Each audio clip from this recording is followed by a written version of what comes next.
Hi, welcome to week 3 of Gridiron Gurus for the Kennebec Journal and Morning Sentinel. I'm Travis Lazarzik alongside Bill Stewart. We're here at Gardner's Hope Field, where on Friday night one of the bigger games in the PTC Class B is going to go on, Bill, between Gardner and Waterville.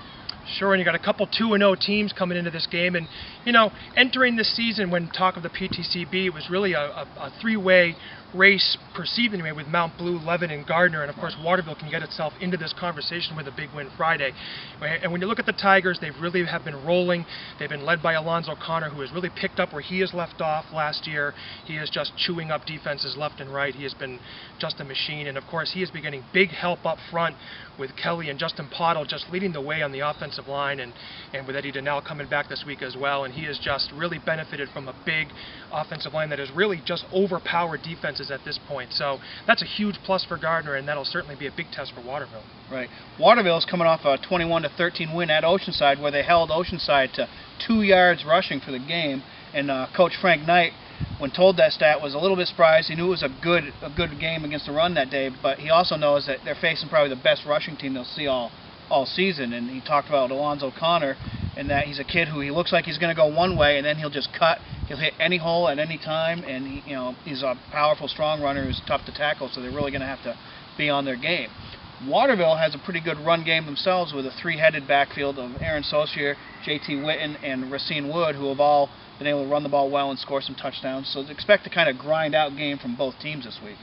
Sure, and then in the Campbell Conference Western C, another pretty big game was with two 2-0 teams. Winslow is going to be hosting Maranacook. Obviously, Winslow is a new team in this conference, but this should be a pretty interesting game as well.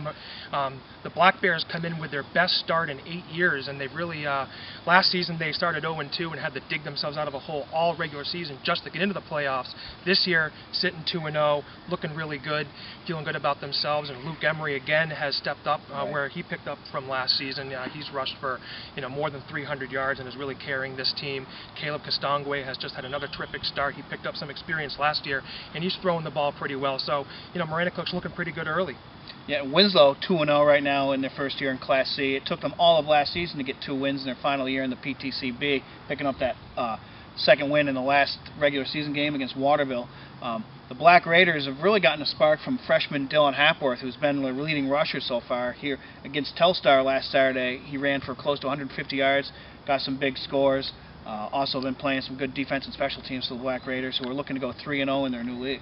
Sure, and in the PTCA, Coney is going to be hosting Mount Ararat on Saturday afternoon at 1 o'clock. This is a battle between two 0-2 teams. Something's really got to give here, and especially with only 4 teams making the playoffs. This is, if Coney has any aspirations of sneaking in, this is a game that they're going to have. Yeah. And in the Little 10 Conference in Eastern C, you have 2 1-1 teams. Mount View is playing at Dexter Saturday afternoon.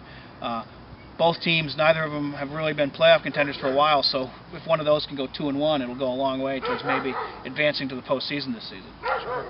All right, that's it for us this week. Enjoy whatever game you see, and we'll see you next week on Gridiron Gurus.